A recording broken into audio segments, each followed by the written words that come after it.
بعد ما انتقلت إلى دولة ثانية بدأت أحس إنه الحياة تستحق السعادة. بعض الأحيان يمديك تصنع السعادة مع الآخرين، لكن كيف إذا جاتك ظروف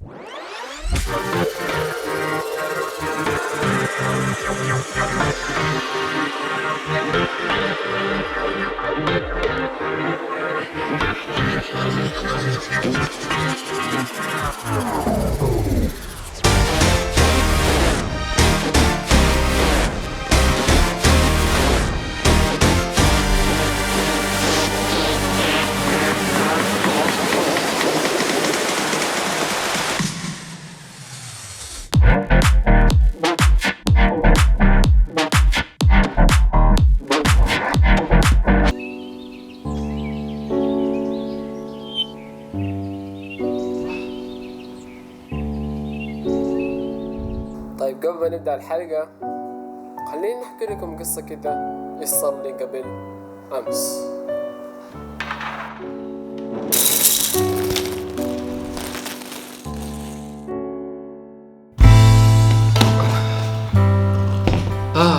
السلام عليكم ورحمة الله وبركاته. كيف حالكم يا اخوان؟ ان شاء الله تكونوا طيبين، ان شاء الله تكونوا بأحسن حال. معاكم يوسف يعقوب من قناة يوسف رملي. طبعا اليوم ان شاء الله الحلقة هذه يا اخوان حتكون عبارة عن يومين. حاصور لكم في اليوم ده نفسه اللي هو كمان بكرة، لانه اليوم حيكون مختلف وبكرة حيكون شيء مختلف يا اخوان. فالان انا جيت هنا وحطيت الكاميرا قدام هنا عشان بشرح لكم شيء كده على السريع. في مشكلة قاعدة تصير الان، يعني وقعت في مشكلة، والمشكلة هذه صارت لأغلب الناس هنا في منطقتنا، مو بس انا لحالي، بعض الناس الموجودين في ذي الجزيره او في ماليزيا كلها بشكل عام. اللي هو حنتكلم ان شاء الله اليوم عن الاسوره.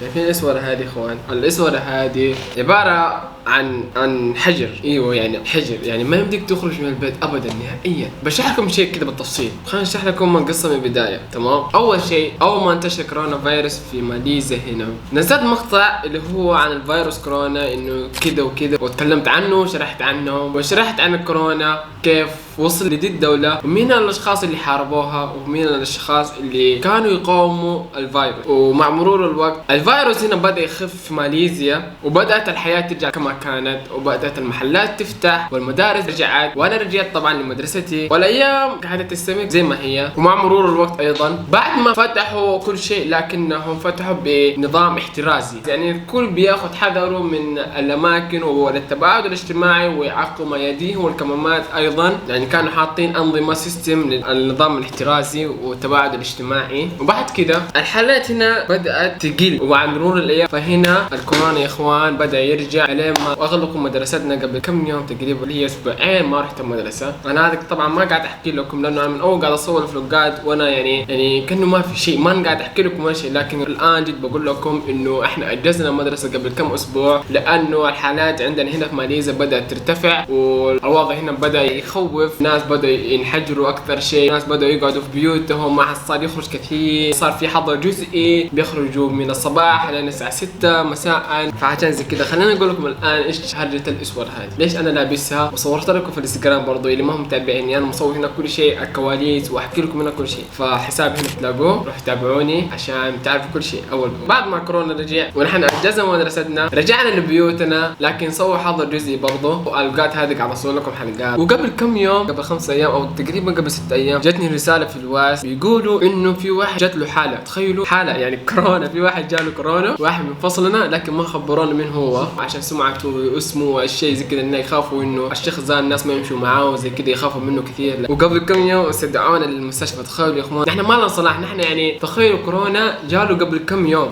يعني قبل يومين او 3 ايام 5 ايام، نحن مأجزين قبل اسبوعين. يعني الكورونا جاله بعد ما اجزنا بكم يوم، لكن برضه هم قالوا بياخذوا احتياطاتهم، لازم يكشفوا علينا كلنا حقين الفصل عشان يخافوا من هو نشر الكورونا في الفصل وقت ما كنا ندرس في الايام اللي راحت قبل ما نأجز. فعشان زي كذا كانوا خايفين. فجينا دكاتره كلموا كل ابهات الطلاب الموجودين في الفصل، فبرضه جو كلموني وكلموا اصحابي واصحابي كلهم اللي في الفصل، قالوا له بكره اللي هو امس لازم تحضروا المستشفى. ايوه لازم تحضروا المستشفى عشان نكشف عليكم. كمان مو اي كشف عادي، عارفين انتوا المقاطع والصور اللي انتوا بتشوفوها المشاهير اللي بيحطوا يكشفوا كيف انه اللي بيحطوا في خشامهم فمهم. فهذا مره انا شيء كده كنت اخاف منه، يعني ما كنت اخاف منه، شيء كده بقشعرني كده ما ادري. فالمهم خليني اكمل لكم القصه. ايوه بعد ما صورت لكم حلقه الدراجه رجعت من البيت، الا شوي كده ابوي جاء مسكني قال لي يوسف صاحبك جاله كورونا. اقول له كيف صاحبي جاني كورونا؟ انا ما عندي اصحاب. صاحبي قبل شوي بس كنت معاه بالدراجه قاعد امشي معاه عادي ما في شيء. قال لي قبل شوي بس الدكاتره اتصلوا علينا وقالوا لنا صاحب يوسف ومعاه فصل جاله كورونا. وانا انفجعت. ابوي قال لي صاحبك جاله كورونا. قلت له قبل شوي بس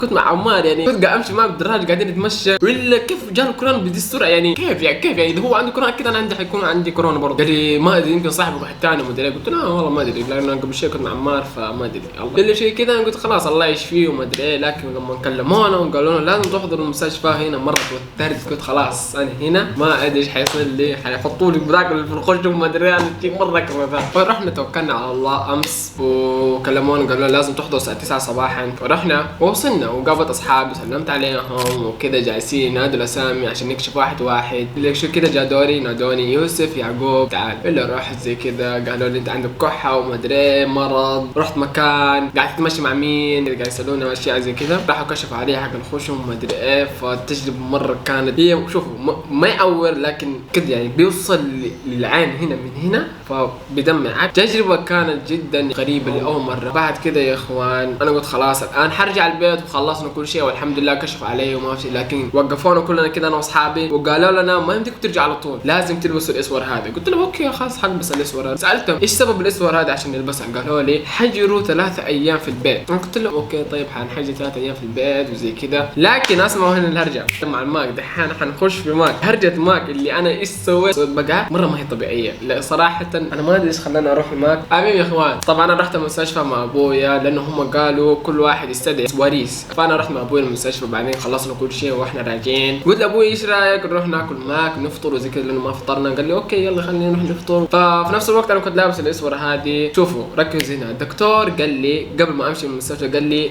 حجر 3 ايام ما عندك تخرج برا البيت. قلت له اوكي طيب بس ما قال لي ارجع البيت على طول. بعد ما خرجت من المستشفى قال لي ما عندك تخرج من البيت ما قال لي ارجع البيت على طول. فانا قلت اوكي طيب. فانا حسبت الوضع عادي يعني اروح افطر بعدين امشي اي مكان بدي ارجع البيت خلاص ما اخذ زي كذا. لكن ما قال لي ارجع البيت على طول خلاص احبس نفسك لين 3 ايام وبعدين تعال المستشفى ثاني مره. فشوف هنا الوضع شوف هنا السالفه. وصلنا عند ماك وبعدين انا قلت لابوي خلاص خلينا ناكل جوا لانه مكيف حرانين وزي كذا نريح شويه من التعب جوا شيء قاعدين نستنى وننتظم مع الحر. اسمع هنا قبل ما ندخل انا ابويا كنت لابس الاسور هذه برضه في حرمه كانت برا ماك قاعده تشيك على السهو اللي هو درجات الحراره. كل مكان كل مطعم بيكون في شخص عشان بيشيك على درجاتنا. فرحت كده بشيك عشان ادخل ماك. شوي كده قاعد اطالع على الاسور ما هي ما مسكت يدي بس قاعد طالع من بعيد زي كذا. انا شفت عينه قاعد طالع في ردي كده اقول ايش بها هذه يعني كانه في شيء يعني شيء بخوفه من الاسور هذه. قلت ايش بها اسمي ومدري ايه كتبت عقام جدي وكل شيء. قلت كده خلاص بدخل ماك جات تشيك ثاني مره قالت لي خلاص سجلت في جوالك ومدري ايه. شوف هنا قلت لها خلاص سويت سكين. فهي ما قاعده تطالع على الجوال. شوفوا كيف انا كيف عرفت ان هي خايفه من الاسور هذه. فهي لما جات بتشوف جوالي ما شافت جوالي عينها مو بجوالي عينها في الاسوره. تقرب كده بتشوف تحس يعني اسوره كده حق زين. المهم فاول ما دخلت خلتني ادخل قالت لي خلاص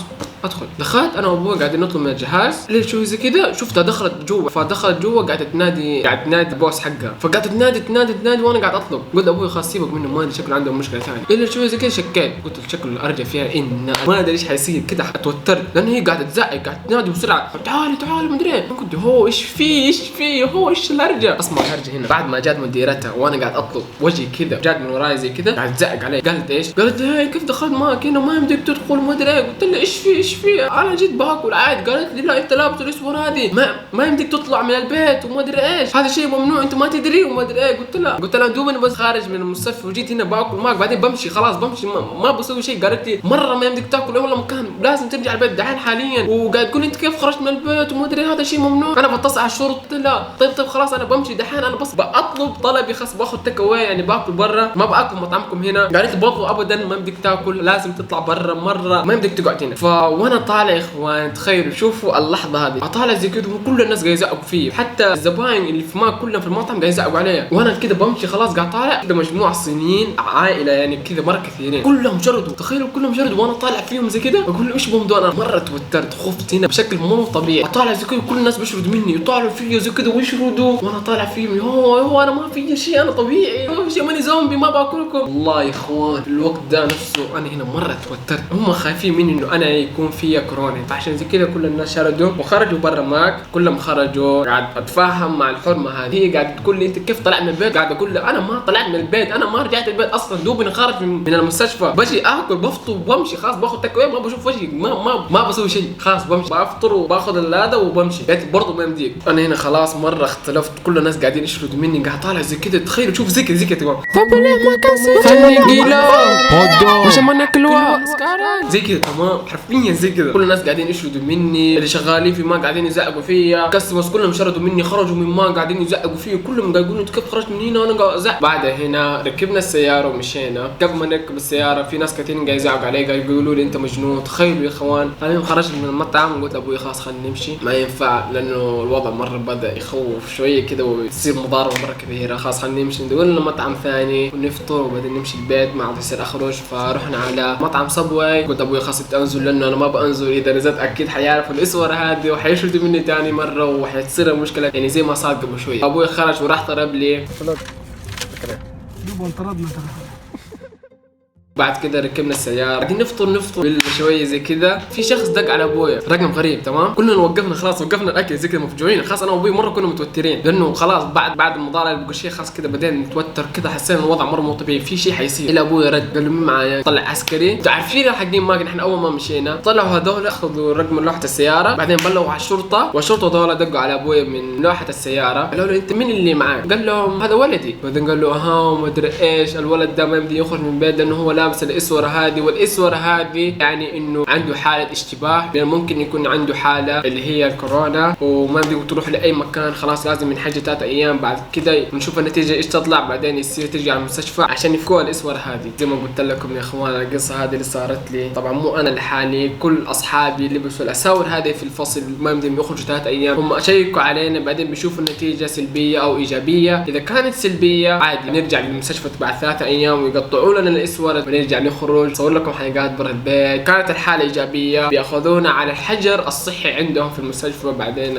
عاد الكلام هذا كله ما ادري ايش حيصير بعده. في اشياء كثيره قاعده تصير يا اخوان، ناس كثيرين خرجوا هم لابسين الاساور هذه من دون ما حد يدري، مسوين تفاتيش في الاماكن كلها، يعني في كل مكان بيفتشوا على يد الشخص بيشوفوا يده كيف اذا هو لابس اسور ولا لا. شفت صور كثير قبل كم يوم انه اي واحد لابس الاسور هذا ما يمدي يخرج، شرطيين بيضربوه، يعني انا لابس الاسور هذه كان يعني حاله اشتباه، والان انا حاسس كاني مسجون صراحه، حاسس بالناس اللي عندهم كورونا كيف انه الاشخاص المقربين عنده يعني بيخافوا منه، حتى لو كان شخص مره مقرب لك برضه حيكون خايف منك وحيبعد عنك، شيء طبيعي انه يبعد عنك لانه هو يخاف على مصلحته برضه. زي ما تشوفوا الان قاعد في الغرفه لحالي هنا، باقي لي يوم واحد بدي اخرج، وان شاء الله بكره حارجع للمستشفى ثاني ويقطعوا لي الاسور هذه وتصير ارجع لكم ثاني مره، ترجع حياتي كما كانت، لانه انا الان حاسس كاني مسجون في سجن، ولا ما عندي اصحاب ولا انتوا بس معايا. وزي ما قلت لكم يا اخوان ان شاء الله بكره حنكمل لكم الحلقه ونشوف فين نروح كمان، انا اسوي لكم بعد المستشفى ارجع السعاده اللي انا انحبست فيها في البيت 3 ايام ودي يومين هنا في البيت. بكره ان شاء الله موعدنا وحرجع لكم يماك واشتري وجبتي المفضله،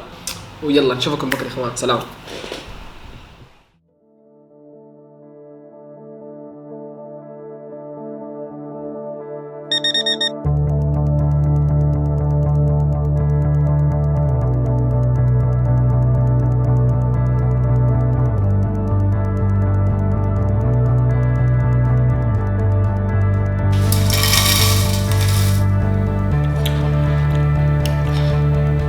يا الله 3 ايام ما خرجت من البيت يا اخوان، شوف كيف اخيرا فاينلي حررت من البيت. السلام عليكم. السلام عليكم ورحمة الله وبركاته، كيف حالكم يا اخوان؟ ان شاء الله تكونوا طيبين. طبعا اليوم ان شاء الله زي ما حكيت لكم امس، اليوم رايحين للمستشفى عشان نقطع الاسوره هذه ونتحرر من السجن اللي احنا قاعدين فيه. فان شاء الله حوثق لكم كل شيء الان وندخل المستشفى عشان نقطع. ان شاء الله يسمحوا لنا نصور، تقريبا ما حد بيسوي هذا الشيء اللي انا اني بصور لكم واوثق لكم كل شيء عشان اوريكم انه كيف يعني الناس بيتعاملوا مع الاشخاص اللي زي كذا متشبهين بفيروس كورونا. ادي لهم بابا تحيه قبل امس معك. حلو المهم نحن الان جدا خايفين لانه اي احد اذا شاف الاسوره هذه خلاص بيمسكوني ويقولوا لي انت كمان ليش خارج ما ادري. ما عارف انه اليوم يوم التحرر، فعشان زي كذا نحن بنحاول اننا نتخبى اكثر شيء ونقعد جوا السياره. بسم الله. اوه ماي جاد يا اخوان انا جدا متوتر. الناس قاعدة طالعة فيه، كل هذا بيجي يقص بعدين يجيب معاه كاميرا، ايش قاعد يسوي في حياته؟ عنده حالة اشتباه وقاعد يصور في كاميرا، هذا ما علينا منه، مرة ما نهتم للناس يا شباب، ما نهتم لأحد. هيا بابا شباب. ايش قال لك؟ استنى جلسنا معاه تلام تسوي زي هذا نفسه. كأنك ما اخذ شهادة انت كذا. امسك صورني بابا زمان كنت تصور فلقات. bebas. So maksudnya kalau botolnya udah bebas lah. Alhamdulillah. Bebas. Untuk satu pasar lah. الله عليكم يا اخوان الحمد لله اخيرا تحررنا من الاسوره هذا. الرجال يقول خلاص الان باس هريني او ده بباس يعني خلاص انا حر في حياتي. عارفين يا اخوان يلا خلينا نكمل حياتنا ونتحرر. انا حرار يا اخوان حرار. بس شوفوا كيف ما في صور يا اخوان. الان انا حر دحين بمشي لاي مكان، بخرج لحالي. من اول كنت قاعد في البيت ماني قادر اخرج اي مكان، لكن الان شوفوا كيف كده احس اني ارتحت شويه من الاسوره هذه كانت تضايقني مره. فالان حنروح لرحلتنا ونكمل. دشره مره ما يوقف فرقات وكذا نصور لكم يوميات صح؟ بورينا وجه ثاني يعقوب. زمان ابو دلج بدنا نرجع ماك ثاني. انا ما اقدر اخاف. بنرجع لماك دحين عشان نوريهم ان احنا كيف نحن سالمين. لا نروح عشان اطلب وجبتي المفضله.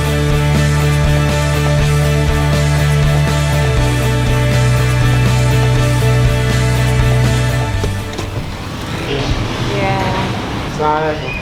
شوفوا الجهاز هذا نطلب نفس الجهاز. شو انا نص ضغطت هنا كيف ضغطت هنا. شوف ضغطنا ماك بابا. شو انا ضغطت هذا وغلطت هنا مسكوني. والله كاجك مسحوا كل شيء نظفوا. شريتوا ما في احد ما حصل شيء. اوكي يا اخوان نحن الان رجعنا اصحاب زي ما شفتوا قبل شوي قدمتنا الاوردر فرجعنا اصحاب خلاص. انا مسامحكم حتى هم مسامحوني صح؟ والله ابوي احب المشاكل يا اخوان. شوفوا يقول لك زمان كانوا ينادوه ابو دلبش. ابو ايش؟ ابو دلش؟ ابو دلبش. يقول لك ما يحب الكاميرات. ما اخترعوا ايامه. يقول لك ايام ما اصنعوا الكاميرات لسه. طبعا ده